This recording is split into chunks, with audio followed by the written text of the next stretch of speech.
So at Parexel, a lot of our interviews are actually competency based.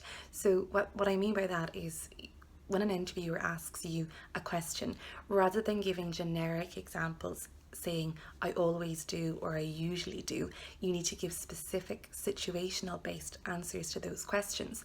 So you describe a specific time and you give details around what actions you as the individual took in that process. So one key helpful tip is to use the STAR method for that. So that's an acronym. It's situation, task, action, and result.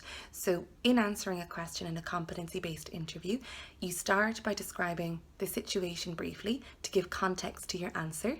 Then you move through to the task. What was the actual issue you were dealing with?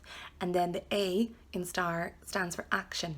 So that's what did you as an individual do to actually address that issue? What was your specific role in the scenario that you're describing?